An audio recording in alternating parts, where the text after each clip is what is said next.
شام بخیر دوستان عزیز و ارجمند. برگشت برنامه واژه‌ورز را روی اکران‌های تلویزیونی ورزش برای مخلصانش تبریک و تهنیت میگوییم. دوستان عزیز، این شام ما چند واژه و اصطلاح فوتزال را مورد تحلیل و بررسی خواهیم قرار داد و این شام برای تحلیل و بررسی این واژه ها ما مهمانان را دعوت کردیم که حال حاضر من آنها را برای شما شناس میکنم. دیرکتور مؤسسه دولتی رکلام بیرونی و آرایش شهر دوشنبه، کارشناس فوتزال شراف‌الدین طلبزاده، همکار ما شارح تلویزیون گلوس خدانظرزاده و سردار شعبه نامگذاری و تنظیم اصطلاحات کمیته زبان و اصطلاحات نزد حکومت جمهوری تاجیکستان، نامزد علم‌های فیلولوژی استاد رحیم زلفانیان، دیرکتور اکادمی وسایط اخبار عامه تاجیکستان، نامزد علم‌های فیلولوژی استاد سعدی مهدی. خوش آمدید. و البته دوستان عزیز، چون همیشگی در یک کنج استودیوی ما همچنین همکاری ما فردوس خورسند قرار دارند و البته اون کس ما را با گفته‌های شبکه‌های اجتماعی شناس خواهند کرد.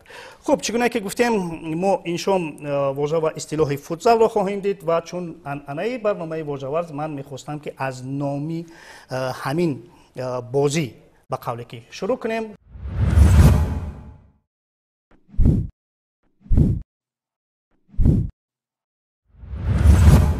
هست فوتزال، هست فوتبال تالاری، برخی ها فوتبال خرد هم میگویند شراف‌الدین. اما ما برای خود همکنون باید روشن کنیم که ما از این به پس چی بگوییم. بیت یک جای در شبکه‌های اجتماعی را بشنویم که در شبکه‌های اجتماعی اطراف کلمه فوتزال چی گفتند، اونگاه ما بحث خود را انیقدر صحبت خود را شروع میکنیم. فردوس، مرحبا. تشکر زیاد. سلام علیکم. خوب، در مورد کلمه خود فوتزال بحثا اوید به اون بود که یا بعضی ها میگفتن فوتبال خرد نامگذاریم، بعضی ها به این عقیده راضی نبودن و بعضی دیگه حتی گفتن که فوتزال باقی ماند. مثلا در اینجا مهدی ابراهیم شریف پیشنهاد کرده است که اون رو تالار فوتبال بگوییم و در بحث باز همایون شاه در اینجا همراه شده است. همایون شاه فرخشاه در نسبت آنه که چندین نفر پیشنهاد کردند که این فوتبال خرد است، همایون شاه گفته است که فوتزال را عموما فوتبال خرد گفتن ممکن نیست، چون که فوتزال در تالار زال برگزار می شود و اشاره اساسی به تالار کرده می شود. فوتبال خرد باشد هم در علف طبیعی و هم در علف صنعی برگزار می شود با استثنای تالار. برای مثال تنیس یا خود تنیس کلان تنیس نام دارد. تنیس خرد باشد تنیس روی میز. به همین خاطر خوب میشد واژه فوتزال یا اینکه فوتبال تالاری استفاده شود. بسیاری آدم‌ها گفتند که فوتزال خود فوتزال باقی ماند. مثلا بخوریف سوربون یک کاربر فیسبوک در گروه واژه‌جو گفته است که فوتزال کلمه جهانی است. این ورزش به همین کانسپت در فدراسیون جهانی فوتبال ثبت نام شده است. نه از روس هاست و نه از ایرانی ها و کسی دیگر. مال جهانی است، بگذار همین خیلی باقی ماند. در رسمیت این رو عوض کردن نمی شود. اگر در گفتار و استفاده آن در شهرها یا نشر کتاب و مقاله ها عوضش کنیم باقی نیست. اما در مسابقه های رسمی ما همچون منتخب تاجیکستان اوید با فوتزال معرفی میشویم. بسیاری آدم‌ها با باقی ماندن فوتزال راضی‌اند، ولی 70% استفاده برندگان فوتبال تالاری. فوتبال تالاری. من استادان با اجازه شما نخست میخواستم از گلروز همچون شارح فوتبال پرسانی کنیم که اصلا آنها در گویش خود چی میگن، اونگاه صحبت جانب دیگر خواهیم بود. خوب، تشکر. ما هنگام شارحی فوتزال و فوتبال تالاری هر دو را استفاده میبریم، چون که واقعا هم درست میگن کاربران فوتبال خرد این کلا نوع دیگر است. هرچند در بیرون است. بله، در بیرون است. اصلا اگر بگیریم فوتبال کلان و فوتبال خرد گویم درست هم هست، اما فوتزال این یک نوع فوتبال خرد است، چون که فوتبال خرد در تالار برگزار میشود این رو فوتزال میگن. باز فوتبال خردی که در علف و در بیرون برگزار میشود اون رو فوتبال خرد نازک‌های خود رو دارد، یعنی اون کلا نوع ورزش دیگر است، اگرچه ماننده خیلی زیاد هم داشته باشد. و خود فوتزال هم اگر به همون گونه انگلیسیش ما نظر میاندازیم جهانی در نظر دارم، اونجا اگر در فوتبال شما مشاهده کرده باشید دو تا حرف اوی انگلیسی آمده است. فوت یعنی کلمه پای، اما در فوتزال حرف یوی انگلیسی آمده است. فوت سال آمده است که این از زبان اسپانی و همچنین از پرتغالی گرفته شده است که اونجا فوتبال دی سالا аз ҳамин ҷо гирифта шудааст, яъне футбол дар толор. баъдан ба русия омадааст, футбол в залах футзал шудааст ва мо ҳам акнун онро футзал мегӯем. вале футболи хурд ягоне аз шориҳони мо футболи хурд намегӯянд. футзалро ё футзал мегӯем ё худ футболи толорӣ. ҳамин ду намудро мо истифода мебарем. гулрӯз, ман ҳамин калимаи футе ки дар ду шакл дар ду намуд ба забони англисӣ навишта мешавад, ҳам бо ду о навишта мешавад, ҳам бо ю навишта мешавад. бале, бо ю навишта мешавад. хуб, маънояшани пой аст. дар ҳар ду ҳолат пой аст. инҷо нуқта мегузорем, баъд ман дигар чиза ёдовар мешавам. шарофдин, андешаи шумо чи аст? ташаккури зиёд. аввалан салом бепоям ба кули бинандагон ва ҳаводорони барномаи Рӯжаварз. рост дигар мо ҳам хеле пазмон будем барномаи Рӯжаварз барои тамошояш, чунки ин барнома барои мукаммал шудани истилоҳоти варзишӣ хеле хизматҳои зиёд кардааст. фикр мекунам агар баргардем сари мавзӯъ, аслан ман фикри инфиродӣ ҳастам, ба ягон кас бор карда нестам. ба фикри ман, агар ман доим дар барномаи қаблиам агар ба ёдтон бошад мегуфтам ки агар мо ба ҳар як истилоҳи варзиш муодили хуби тоҷикона ёбем ки ба гӯши шунаванда шунаво бошад, масалан гирем як гӯиши хуб дошта бошад, иваз кунем хубтар аст. лекин агар калимаҳое ки бигзор ки маънои дурусти ҳамин калимаро истилоҳро доранд як каме мушкилтаранд барои ба ёд гирифтану барои талаффуз кардану барои истифода бурдан, хуб мешуд ки калимаи ҷаҳонӣ амон истилоҳ истифода бурда шавад. дар мавриди футзал ман фикр мекунам ки барои ҳама маълум аст ки футзал он футболе аст ки дар толор бозӣ карда мешавад. футболи толорӣ мегӯянд, толор футбол мегӯянд, футбол дар толор мегӯянд. фикр мекунам футзалаш беҳтар аст. андешаи устодонро мешунавем. хуб акнун хоб дар барномаҳои пешина гуфта будем ки агар ҳамин истилоҳҳо якта дута мешуд, мо ба ҷонро қабул мекардем, мисли футболу волейболу баскетболу қабул кардем ку. бубинед ҳамин калимаи бол дар футзал айбайн рафтааст. ҳамин калима русия аст. ман боварӣ дорам футзал. яъне футаш англисӣ ҳам бошад, залаш русия аст. ва ҳамин бол аз байн рафтааст. яъне туп дигар нест инҷа. яъне зиракона як калимаи кӯтоҳшудаe сохтанд ки масалан шакли футзала гирифтааст ва барои русҳо бисёр қулай афтодааст. агар аз испанӣ ҳам ки бошад, барои русҳо бисёр хуб афтодааст. ва барои чӣ мо оро футболи толорӣ нагӯем? яъне футболи толорӣ агар бигӯем ва қабул кунем дар зеҳни мардум шинонем, дар зеҳни мардум шумо шореҳо мешинонед. яъне бисёртар ҳамун аз футзал дида футболи толорӣ зиёдтар истифода бурда накунад, то ҳамин мардум дар зеҳнаш бинишинад ки футболи толорӣ аст. ва дар забони мо як мушкилӣ аст. устодон медонанд, ҳамин ихтисорот қариб ки дар мо нест. ихтисорот қабул надоранд. агар мо ҳамира як шакли ихтисорӣ бо толор мувофиқат мекунандем, мисли футзал, футболи толорӣ ва толор футболӣ, яъне як чизе ки дар зеҳни мардум менишаст, бисёр хуб мешавад. аммо мутаассифона табиати ҳамин забони тоҷикӣ ихтисоротро қабул надорад. барои ҳамин шакли ибораи ҳамун футболи толорӣ беҳтар аст. устодро мешунавем. устод чӣ гуфтан мумкин? акнун инҷо бубинед, дар ҳақиқат устод Саъди Маҳдӣ дуруст қайд карданд ки ин ихтисорро аз забони русӣ ба мо омадааст, чунки ин гӯем як услубу хоси истилоҳсозиҳои русӣ. футзал ба мисли масалан калхоз, савхозе ки бо ихтисораҳои як қисми вожаҳо истилоҳ месохтанд. масалан калхоз коллективный хозяйство, савхоз советский хозяйство, футболам бубинед фут шудааст. яъне як қисмати он баргирифта шуда фут боқӣ мондааст ва зал ҳамон толорро ифода мекунад. ман фикр мекунам ки албатта футзал ҳамчун ин барои мо калимаи байналмилалӣ буда наметавонад. аз ҳамин хотир оне ки пешниҳод карда истоданд ки масалан футболи толорӣ аллакай ин ибора ҳаст. мо ҳаминро ихчам карда истода дар шакли истилоҳ бояд корбурд кунем. масалан در شکل فرض کردیم فوتبال تالار یا تالار فوتبال که همون جوابگو باشد به مفهوم انمی اصطلاح. سروش یک چیز رو میخوام اضافه کنم. باشه. اصلا چون که استادا گفتن که اصطلاح از روسیه آمده است، با معلومات شما چون کارشناس ساحه فهماندنی هستم که میخوام برسانم که اصلا در کاربردی فدراسیون بین المللی فوتبال کلمه به شکل تلفظ فوتسال آمده است. یعنی چون که گلروز گفتن از اصطلاح اسپانی همون سالن، یعنی که معنایش در تالار، سالن، زال. در زبان روسی در اصطلاح رسمی اونها مینی فوتبال میگویند، در اونها فوتزال نیست. در زبان روسی استفاده اصلا مینی فوتبال است. هرچند که چون گفتن مینی فوتبال دیگر بازی است. بله بله درست است. مینی فوتبال تماما فوتبال دیگر است. اما مثلا گیریم ایرانی ها چون که من میدونم فوتسال میگویند. اونا کلمه بین الخلیجی ها گرفته زال فوتسال. درست میگم؟ به هر صورت منطقش زال است. بله منطقش از زبان اسپانی، از زبان اسپانی منطقش زال است.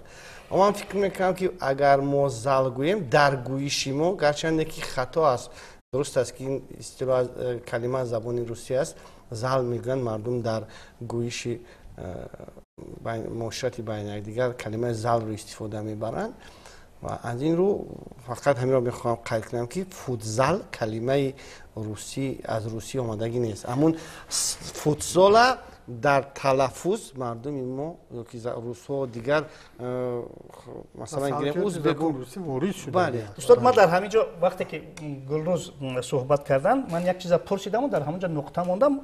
اکنون میگویم که برای چی اونجا نقطه موندم، برای اون که اندیشه های شما رو باید میشنیدیم. یک به قولی که یک نگرانی دارم من، شاید ارادم است. ببینید کلمه فوتزال است. فوتزال یعنی فوت همون پایی که در فوتبال کلان استفاده می شود. بله انگلیسی، کلمه انگلیسی. و فوتبال بالی که توپ است. اما همینجا چگونه که استاد گفتم بالش از بین رفته است. بالش از بین رفته است. مثال یعنی پای با زال چی ارتباط دارد؟ پای و زال اگر هم تو گیریم در فوتبال کلان ما پای و توپ رو یک جایی کردیم که منطقاً 100% درست است.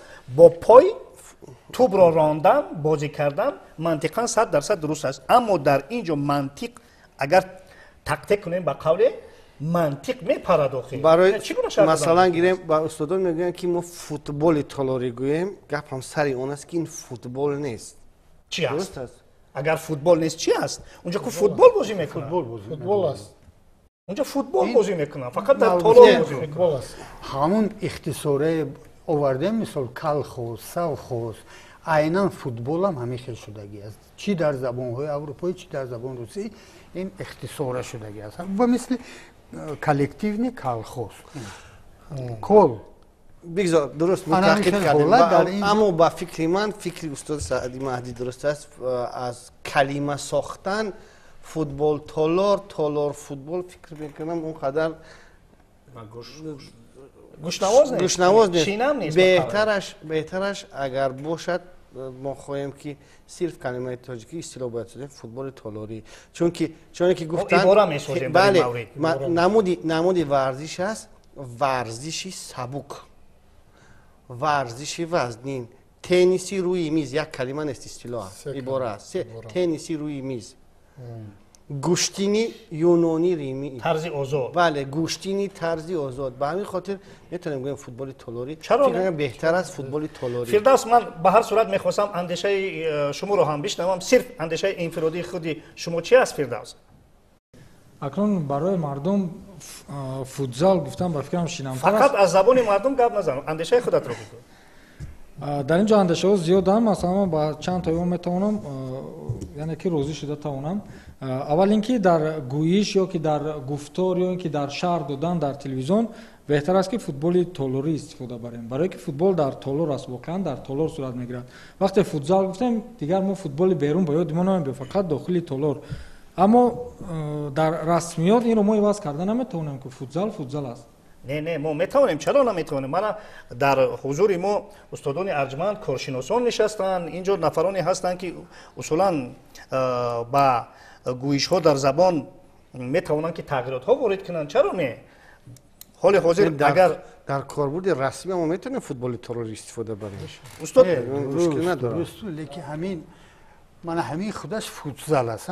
من همین مکانی که فوتزال میگویم همین خیلی است. بله همون تالار است. همون تالار ما برای همون مدامی که ما همین بازی فوتبال که در فوتزال میبینیم یا که برگزار میکنیم، پس اینا ما یک اصطلاح گفتیم که همون فوتبال تالاری الکی عباره اصطلاح شده است.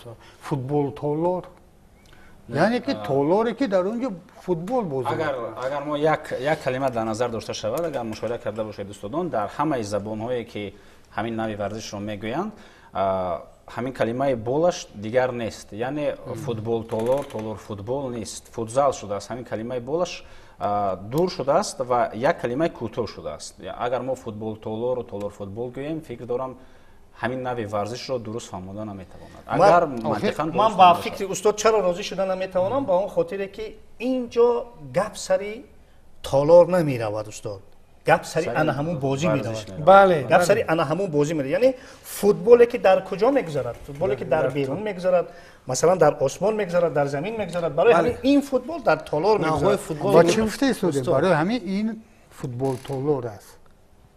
فوتبال تالار گفتن ممکن البته. استاد فوتبال تالار چی معنی میدید؟ فوتبال تالار یعنی تالاری که در اونجا فوتبال گپ سر تالار نیست استاد، گپ سر نمودی در تالار میشه. همین زبان تاجیکی آخه در باشد از باشدم به شما زبان تاجیکی خصوصیت دارد. همون شکل عباره را نترسید استفاده بردن گیرید. اگر که مردم قبولش کرده مثل کلمه شهری توز کانی بودم یک جای شده میرود. فوتبال تالاری یک جای شده میرود. از عباره ترسیدن در کار نیست. چقدر که مثال خوشرو ولی چند مثال که تنیسی روی میز ده سه کلمه شد. حالا که قبول کرده است مردم و همون گونه همین پیش از این فوتزال ما همون فوتبال خرد میگفتیم. و فوتبال خرد در بین مردم قبول شدگی است. درست است. درست است. فوتبال خرد که استاد گفت است که فوتبال خرد و فوتزال دو نمودی دو شکل الهیده بازی فوتبال است. فوتبال چند نمود دارد؟ فوتبال است در بالای قم، حتی با موتورسیکل فوتبال است، فوتبال است در بطلاق، یعنی فوتبالی که در تالار اگر در مجموع فوتبال رو بگیریم، همین فوتزال یک نمودی فوتبال است. یک نمودی فوتبال خرد است. فوتبال کلان فرق میکند، فوتبال خرد است و فوتزال یک نوع فوتبال خرد است. چون فوتبال خرد باز نمودهای دیگر هم دارد. بله و فکر دارم که انا همین عباره فوتبال تالاری مثل عباره شینم است. با گوش خوب میرسد، در گویش هم ملیح است. فکر نمیکنم که مثلا گوش کسی رو خراشیده تواند. بسیار خوب است. اما به هر صورت اگر ما بودو استاد فرضاً شارحان ما در ردیف فوتبال تالاری اگر فوتزال بگویند چی شدنش ممکن است؟ یگان جنایت صادر نمیکنند. زیادتر فوتبال تالاری گویند. البته فوتبال تالاری بگن چون که فوتبال تالاری قبول شده است. اینکتر قبول شد. بعد برای چی در شکل مرکب فوتبال تالار قبول نشود؟ شما پیشنهاد کنید استاد. من اینجا حکم آخرین من نمیبرم. شما پیشنهاد کنید. تالاری که در اونجا همین نمودی فوتبال میگذرد. یعنی مثلا درست است. تالاری که در اونجا نمودی فوتبال شهر باید این باشد. نمودی ورزش کردن فوتبالی که در تالار میگذرد، نه تالاری که در آن فوتبال میگذرد. اینجا زده در سری باید کلمه فوتبال مانده شود. در تالار بازی کردن. من فهمیدم شما. انمی فوتبال تالار من هست اصطلاح تاجیکی امک بچه. فهمیدید؟ یعنی بچه امک گفتن میگم. پسر امک. عیناً همون اضافه است. اینم همون گپ. وقتی که تالار پیش اومد یا خفور است مفهوم گم نمیشه در اصطلاح. البته که گم نمیشه. برای همون من گفتم درست. گپ سری استاد گپ سری مقصدی ما چی است؟ بازی در تالار. ما برندگان استفاده برندگان صاحبان زبان تاجیک اما وقت میخوایم که زبان به غیر اونه که در چارچوبه قانون باشد باید زیبا باشد. یعنی با فکر شخصی من فکر میکنم گلروز سرابشاه استاد با من راضی هستند که از شنیدن کلمه فوتبال تالار شنیدن کلمه فوتبال تالاری مله‌تر و شنواتر. حالا حاضر گفتم اندک درشتر نیست استاد. یک چیز خویده دادن در کار استیلو مورد به مورد مرحله به مرحله موقعش پیدا میکنه. اگر مردم قبول نکنه طول 5 سال انا با فوتبال تالاری استاد ببینید یک گپ دیگر انتظار میشه. یک گپ دیگر مثال ما نوی ورزش والیبال داریم خیلی مشهور در تاجیکستان داریم والیبالی که در تالار میگذرد والیبال است و والیبال ساحلی اون رو ما ساحل والیبال و والیبال ساحل نمیگوییم که والیبال ساحلی گفتگیم قبول شده است در بعضی فوتبال تالاری قابل قبول میشه در بعضی موارد نه لیکن در اینجا جوش اومده استفاده است که همین فوتبال تالار استاد هیچ فوتبال ساحلی گفتن میگن که قبول نمیشود. برای چی فوتبال ساحل یا ساحل والیبال یا والیبال ساحل نگیم؟ ما والیبال ساحلی میگوییم. والیبال ساحل. شما میگید که در بعضی حالت یا باز فوتبال دفتر از فوتبال همین هم عباره میشه دوستان. والیبال ساحلی یعنی والیبالی که در ساحل بازی کرده میشود. فوتبال تالاری فوتبالی که در تالار بازی کرده میشود. فوتبال تالاری ما این کار نکرده استودیم لیکن گونه دیومش در شکل یک واژه مرکب فوتبال تالار گفته است. باشد. استاد میشونم باشد. جمع بس میکنیم. فکر میکنم که همین فوتبال تالاری رفته آهسته شکلی عباره با کلمه مرکب همون گونه کلمه شهری توس ما گفتم گونی بادام است با یک روی آهن است همین کلمه خودش میچسبد و همون فوتبال تالار میشه در آینده. حال حاضر فوتبال تالار یا فوتبال تالاری چی است؟ فوتبال تالاری اینش یکمش عباره است. دویمش فوتبال تالار یک کلمه. فوتبال تالار. فوتبال تالار نه فوتبال تالار. فوتبال تالار نه فوتبال تالار یک کلمه. بله. فوتبال تالار. قبل که با یک دم باید گفتیم. بله. قبول شده است. باشد. چرا نه؟ من یک علاوه میخوام این برای شریحان به حد مشکل میشه چون که بازی فوتسال یا فوتبال ترانشون بازی تیز است که برای گلروز و نفرانی که اینو شروعی میکنن شما فوتبال تالار گفتن تو فوتبال تالار میکنن که باشد. من فکر میکنم از همین دقیقه حالی گلروز شروع میکند برای تکرار کردن این کلمه اما به هر صورت اون گونه ملیحش رو همه قبول کرد که فوتبال تالاری. خب دوستان عزیز منم فوتزال با اندیشه استادان در چهارچوبی زبانی معیاری تاجیکی فوتبال تالاری گفتم بجاست و گونه دیگرش فوتبال تالار و البته اگر فوتزال هم گاهگاه استفاده میکنن گاهگاه استفاده میکنن یعنی که باشه چون کلمه همکنون بین المللی.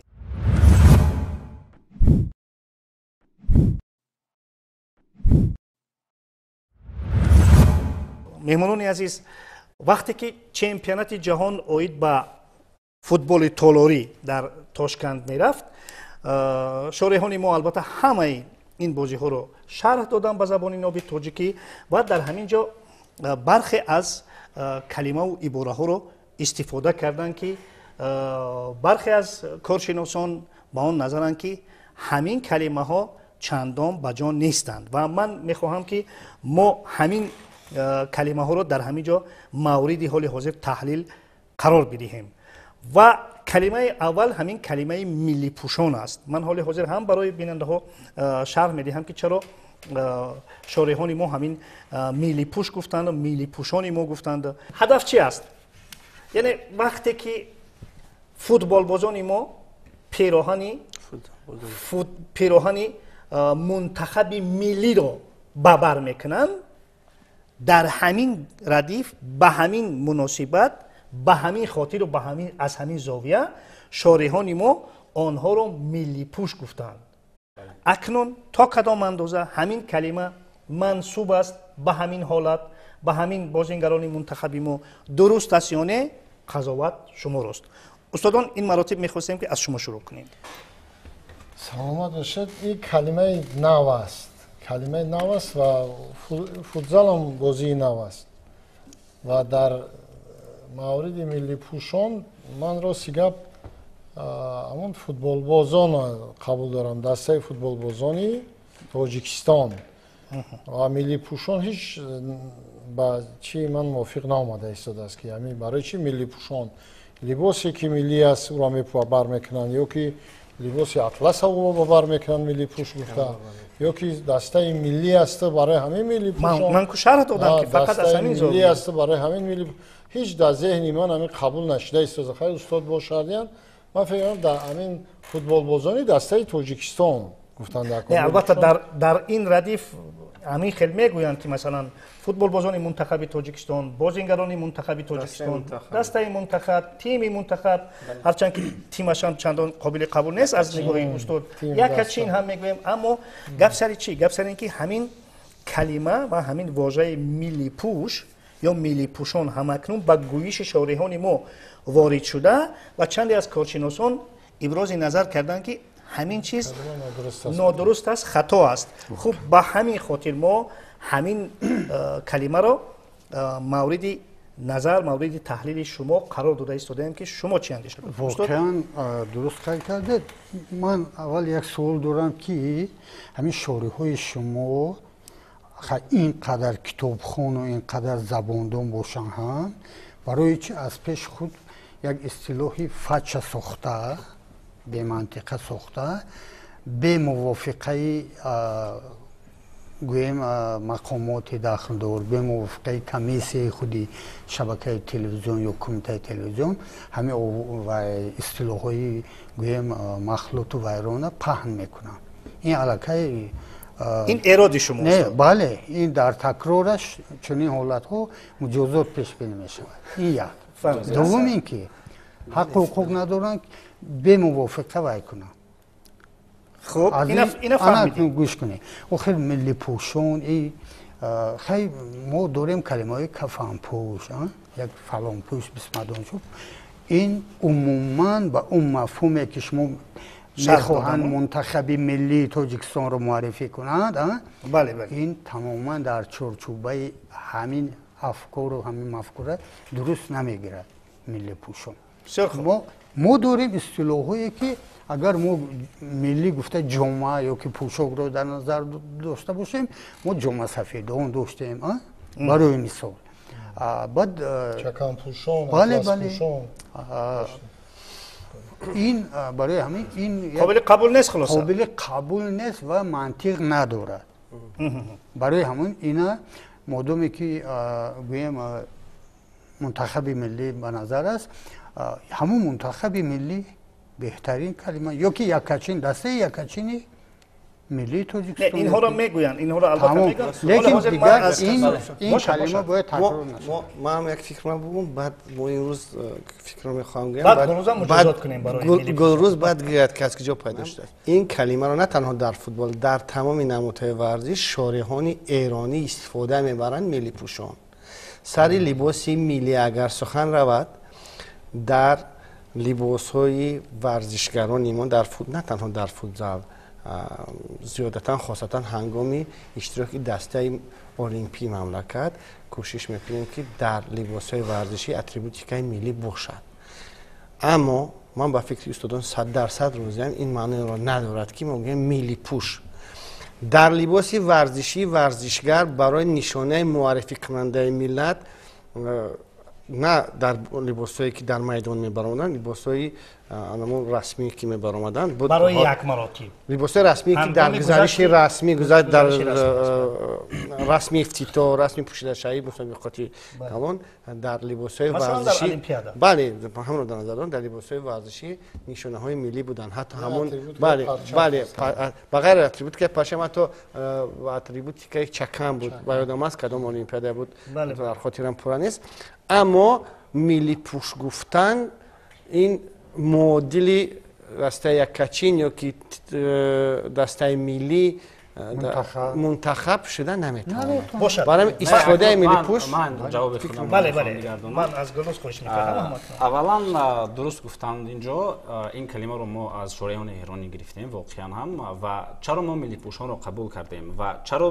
همین ملی پوشان نمیتواند یک کلمه نو ما قبول نکردیم ما هم تو نه استفاده کردیم. بله ما استفاده کردیم شورایان قبول کردن برای چی قبول کردیم اینجا استاد گفتن استاد کمی درست گفتند استاد گفتن که دسته منتخب تیم منتخب ما تیم منتخب میگیم ولی ملی پوشان نه به تیم نه به دسته دخالت ندارد این به فوتبال بازان دخالت دارد با آدمان دخالت دارد دسته یک است آدمان دیگر هستند ملی پوشان را ما برای چی قبول کردیم چون که در شورایی به هنگام شورایی غیر از سخنی درست گفتن که از همه اساسی است باز سرعت نقش مهم را میبازد سرعت بازی چگونه میرود برای مثال تا اون دمی که من میگویم انا اکنون فوتبال بازان تیم منتخب تاجیکستان انا اکنون ملی پوشان ما در حال میگویم انا همین کلمه برای چی قبول کرده شد اساسیش انا همین است چون که خیلی ساده و روان ما گفتم میتوانیم همین کلمه رو و در برابر این البته تیم منتخب رو هم قبول کرده میتوانیم این رو برای چی گفتم چون شما درک کنید که برای چی شورایان استفاده میبرن و خیلی زیاد این زمان استفاده میبرن من هم خیلی زیاد استفاده میبرم واقعا ملی پوشان رو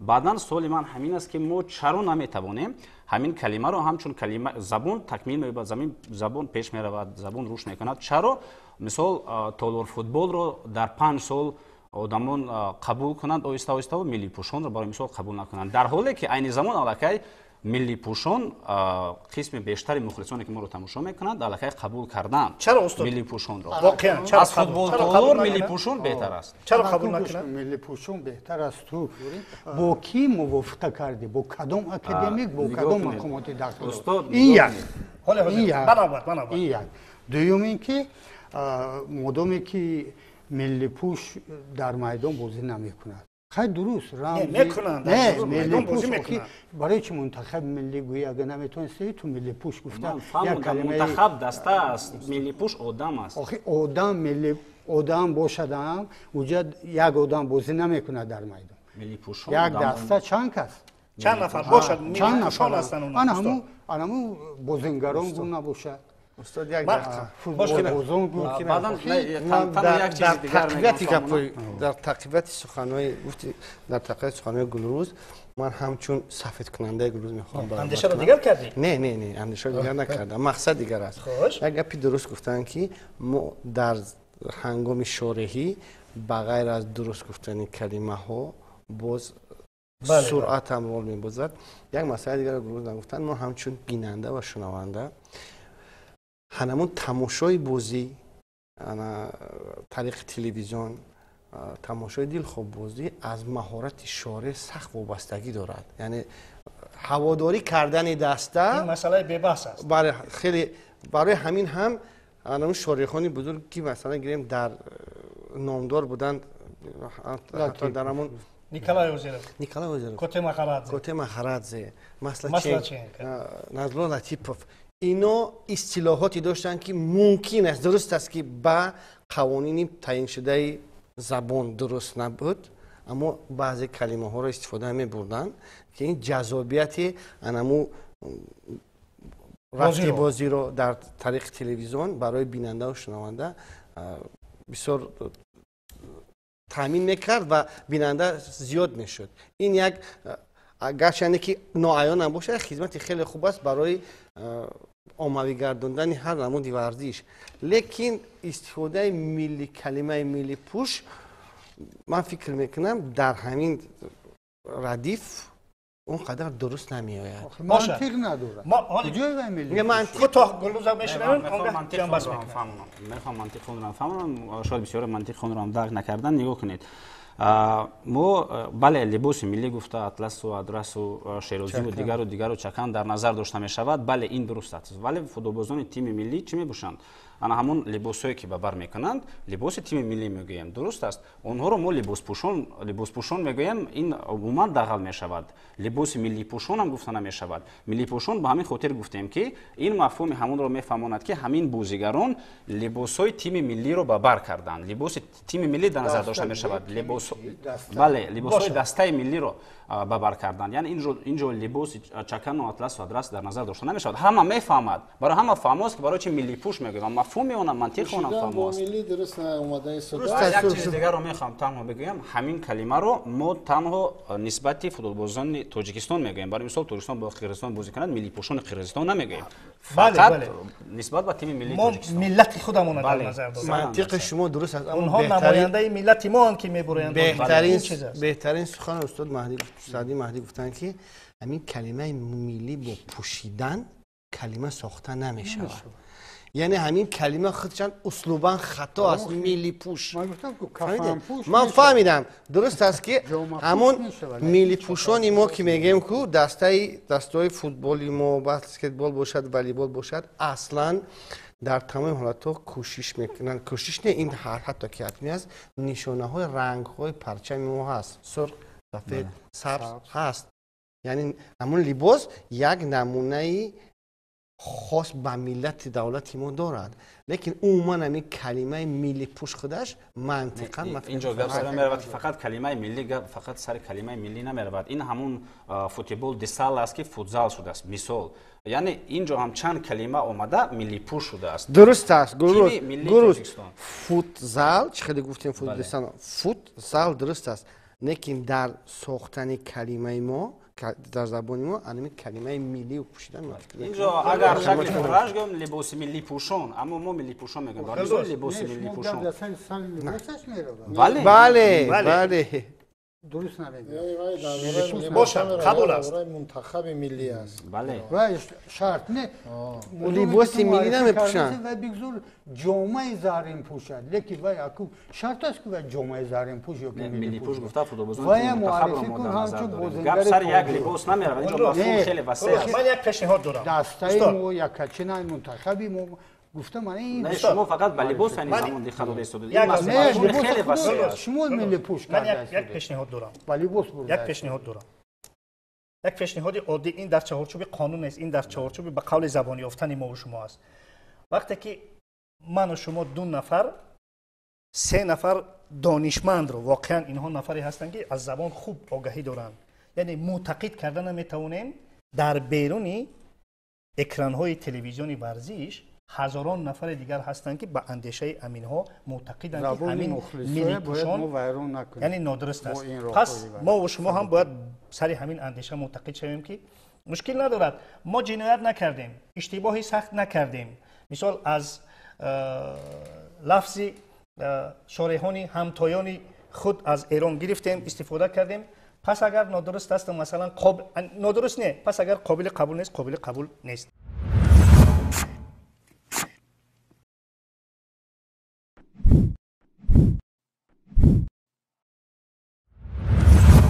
میرویم سر یک کلمه دیگر، چون که وقتی ما هم به انجام میرسد. یک کلمه دیگر داریم در همین ردیف، در همین روند. تاریخ سازان گفتن، شارحان ما تاریخ سازان گفتن که بازیگران ما تاریخ سازی کردن یا ورزشکاری ما تاریخ سازی کرد. من در روی اکران ها هم هست تاریخ سازان یا تاریخ سازی. خوب، یک بار دیگر برای بیننده ها شرح میدهم که منظور از این گفته چی بود. یعنی وقتی که منتخب فوتزال تاجیکستان، فوتبال تالاری تاجیکستان برای اولین مراتب چمپیونات جهان برآمد، راه خط گرفت، شارحان ما همین رو یعنی تاریخ سازی گفتن. یعنی گفتن که واقعا فوتبال بازان ما تاریخ سازی کردن یا که آنها رو همین نسبت دادن که آنها تاریخ سازند. خب مثل همین کلمه ملی پوشان برخی ها پیدا شدن که گفتن که این کلمه هم نسبت همین عمل اندک نادرست است. خب برادر ایرانی گفته نه استاد یک دقیقه اجازه باشد برادران ایرانی از ما اجازه باشد سروب شو. من همچون مخلص فوتزال همین کلمه رو خودم در همون پوبلیکاسیون که خیلی میگن در فیسبوک نوشتم که شما تاریخ سازی کردید. بله. اثر احساسات کار شما شروع کرده بود. نه من خودم من چند نفر وقتی که بچه‌ها رو خط گرفتن این کلمه رو استفاده بردن در هنگام همون بازی‌های اخیر که وقتی که تاجیکستان مقام 4 رو کسب کرد، شارحان هم گفتن بچه‌ها تاریخ سازی کردن. اثر احساسات است. بعداً اگر پرتر فکر کنیم اصلا تاریخ ساز در روند زندگی هر یک ملت دولت یک کارهای بزرگ را میگویند. در ورزش هم تاریخ میسازند. به عنوان مثال به فکر شخصی من دلشاد نظرов در ورزش ما تاریخ ساخت. بله. در ورزش در کل ورزش تاریخ ساخت. یعنی وای اولین چمپیون المپیک قهرمان المپیک از تاجیکستان بود. مثلا گیریم برای من شخصا فکری من بیروت خودروزاده در تاجیکستان سوئیسکلور تاریخ ساخت. بعد از 42 سالی که قهرمان جهان نداشتیم بعد مرحوم سلیمی رحیمov بیروت خودروزاده قهرمان جهان شد. بچه‌های ما در فوتزال در تاجیکستان در چمپیونات آسیا مقام 4 کسب کردند و بار اول در تاریخ فوتزال تاجیک با قهرمانی جهان راه خط گرفتند. و فکر میکنم که تاریخ سازی فوتزال بازان ما در پیش است.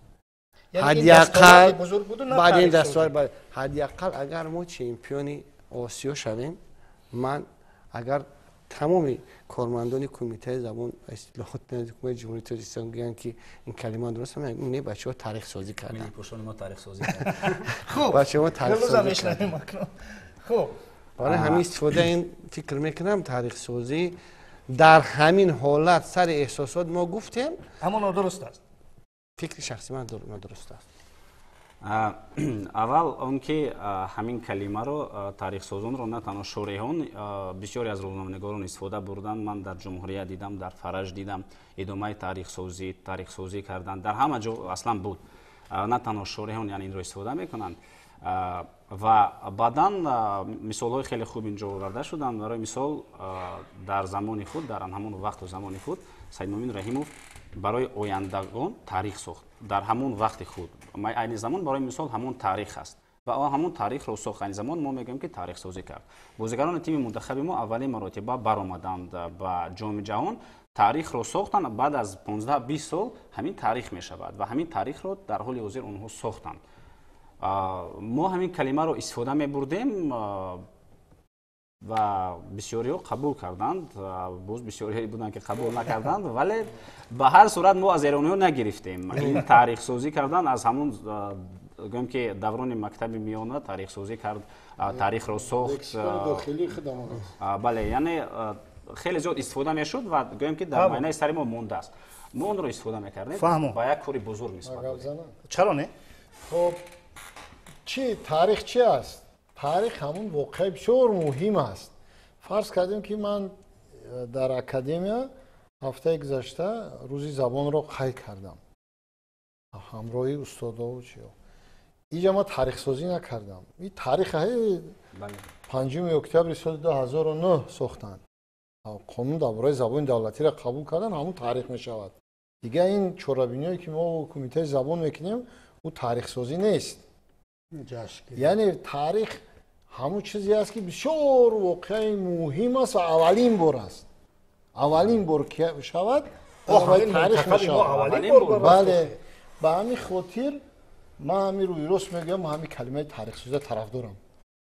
تاریخ سازان بگذار باشد، تاریخ سازی بگذار باشد. گپ اگر سری از کلمه استفاده بودن کلمه تاریخ سازی نسبت همین به چمپیونات جهان برآمدن بچه‌ها باشد، فکر میکنم نه ماس این نیست. اصولا همین گونه حالت اصولا باشد. برای چی؟ درست است گفتم که اگر ورزشگر یگان عمل کند که ما فقط در مثال فوتزال اون آوردیم، چون ما امروز که در گفتم که تاریخ ساختن بیروز خودروزاده و تاریخ ساختن دلشاد نظرov از تاریخ سازی فوتزالیستان ما فرق میکند. به همین خاطر میگم که اگر در استفاده در قیاس اگر گیریم کلمه بلند است تاریخ ساختن، اون تاریخ سازی است و فکر میکنم تاریخ سازی بچه‌ها از پیش است. برای همین اگر برای استفاده عموما کلمه تاریخ سازی در رفتی برنامه‌های که شورهی میکنن نسبت دیگر نوع‌های ورزش باشد، چون گفتم چمپیون جهان شدن و چمپیون قاره آسیا شدن و چمپیون المپیک شدن از این فرق میکنه. بگذار که باشد. استاد رو میشنیم انجام میکنیم. سید مومن رحیموف تاریخ نساخت. سید مومن رحیموف در تاریخ ورزش تاجیک موند، باقی موند. یعنی اولین صحیفه ها با این نام ها باقی موندن. برای همین یا اینکه من منتخب در مقام بین الملل وقتی موقع یافت این تاریخ نساخت. این هم در صحیفه تاریخ فوتبال یا که ورزشی تاجیک میمونه، یعنی در صحیفه ثبت نام میشه. برای همین تاریخ نمیسازن اینا. تاریخ ورزش ما بر وقت ساختگیم. همین کلمه جالب است برای ما. من طرفدارم با همین کلمه برای اون خاطر که این کلمه خاصه است و در موردی خاصه، در موردهای دائمی نه، در مورد خاصه همین شخص تاریخ رو ساخته است، در همین مورد با نام همین انمونده است. با طور دیگر اگر گویم با تاجیکی گویم با طور دیگر سید مومن رحیم در تاریخ موند. درست. و در مورد اگر گویم گوشتین سامبو سید مومن رحیم تاریخ سازی کرد، این هم غلط نیست. همین تاریخ سازی به همین معنا آمده است که همین بچه‌های ما اولین مراتب چمپیون جهان برآمدن. منطقش همین است. اینجا بله. اینجا جنبندیش به خاطر است که فوتزال بازی کلکتیوی است. به اون خاطر اگر تاریخ سازونش تاریخ سازونش همین. من فهمیدم شما چی گفتم میخواهید. اگر خزینه لغوی زبان من و شما باشد میدونید ما چی میگفتیم. ما اون وقت میگفتیم که یعنی ما در نظر داریم مقام یافتن، به یک مقام، به یک منزلت رسید. همین دسته یا که منتخبی ما فرض کردیم اینا درجه و مقام و قدر و منزلتی که اینا رسیدن در همین طول تاریخ ورزش ما، یعنی با این مقام اینا میدونید منزلت یابی، مقام یابی، پای افروزی، یعنی پای افروختن در ورزش ما. من یک خیلی مفهوم هستم. در مورد ملی پوشان مرا با ملی پوشانتون هم نمیشه باور کنید، ولی در مورد تاریخ سازان تاریخ ساختن اینو پای افروختن در آن همون خوب مقام و منزلت دوستان عزیز ما در مهمان عزیز خواهش میکنم. خوب متاسفانه ما سر همین دو کلمه خیلی بحث زیاد کردیم. چرا اینجا ما کلمه های سه کلمه دیگر از فوتزال داریم، اما فکر میکنیم که این کلمه ها رو با صحبت دیگر با آینده میمونیم. چرا؟ چون که ما در همین کلمه های ملی پوشان و تاریخ سازان بحث زیاد کردیم. اگرچه ما هم یک جویا به قولی که ما رو استادان معتقد ساختن که ملی پوشان نادرست است، ما از بحثش گذشتیم.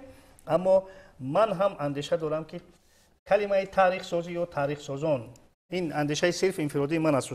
استاد عزیز اگر استفاده شود یگان جای اشتباه و خطا نیست، اما باز حکم قضاوت البته اینجا نماینده کمیته زبان و اصلاحات نزد حکومت جمهوری ایستادند، باز البته اندیشه های خود را گفتند که نادرست است و فکر میکنم که باز با شارحان توصیه میدهند که چگونه همین کلمه رو استفاده ببرند یا اینکه مرادفش را گویند یا کاملا از بحر او گذرند. من در فرجام میخواستم فردوس هم اندیشه های خود را بگوید، چرا؟ چون که بسیار در یک گوشه تنها ماند.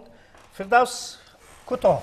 خب البته که اندیشه های من از اندیشه های اون افرادی که در اینجا نشستن فکر میکنم که اونقدر فرقیت ندارد، چون که من بیشتر مرا همون بحثی تاریخ سازی حیران میکند. تاریخ ساختن این یگان جای با قول گناه نیست، تاریخ رو میسازند دیگر. بله فردوس هم اندیشه های خود را گفتند. برام استاد اینجا میدونید اینو باید با مفهوم و با مفکوره همین منطقه همین واژه را بیان کردم. اینو پای افروزی یعنی با مقامات و منزلت رسیدن همون دسته فکر کردیم. کارنامه سازی ناموری اینها گپ زنن. خلاصه کردن تاریخ سازی نمیشدیم برادر. باز میگیم تاریخ سازی این در با واژه تاریخ این یعنی منفی است. تاریخ نمیسازن، تاریخ مینگارن، مینویسن، تذکره نگارن، تذکره نمیسازن. تاریخ سازان هیچ گاه ifade منفی نیست. در مورد منفی میشود که همون مضمون متن منفی بدانش میدهد، اما در موردی که مضمون متن مثبت است تاریخ سازان معنی منفی نمیگیرد. من فکر میکنم که خیلی جنبست خوب است. ما فکرمو گفته. شما فکرتون را گفتین، من استاد فکرشون را گفتن، شما توصیه های خود را دادید به شارحان که در ردیف کلمه تاریخ سازان و تاریخ سازی چی بگویند. فکر دارم که شارحان ما هم قبول میکنن. من و شرفالدین هم البته اندیشه های خود در این مورد داریم. فردوس هم گفتن. خلاص قضاوت باز بیننده های عزیز و ارجمند را.